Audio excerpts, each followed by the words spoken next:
projet de Maison des Quatre est en fait un dispositif d'insertion en milieu ordinaire pour personnes handicapées cérébro-lésées qui permet de produire des solutions de logement graduées grâce à des combinaisons singulières de partenariats.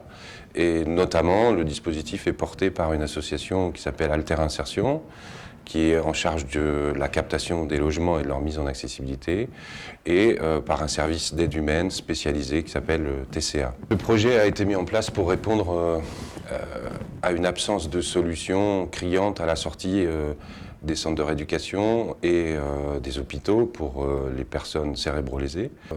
Ce type de solution à taille humaine respecte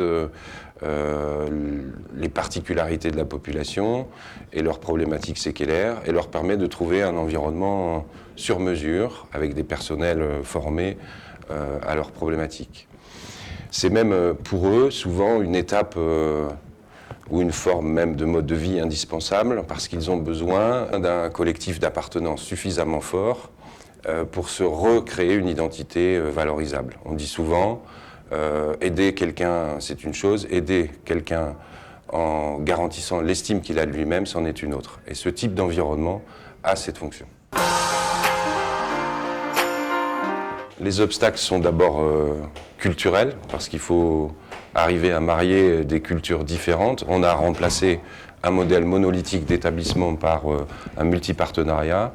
Et ça, c'est évidemment très compliqué à animer. L'autre difficulté, elle est politique. Ce type de projet n'entre pas dans le logiciel de l'administration qui nous reproche de ne pas avoir de texte juridique pour son portage.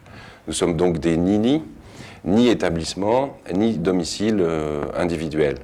Il est donc nécessaire qu'il y ait un acte politique, une volonté politique suffisamment forte pour que ça puisse se déployer et que on puisse développer ce type d'innovation qui, secondairement, pourrait amener à définir et à créer des textes pour l'instituer. Enfin, le troisième problème, il est économique, en particulier parce qu'aujourd'hui, ce qui est interrogé, c'est la répartition de compétences financières entre le conseil départemental et l'ARS. Même si ces solutions sont moins chères, elles interrogent ces répartitions de compétences financières et peuvent faire des transferts de compétences et de financement sur certains acteurs qui ne l'entendent pas comme ça.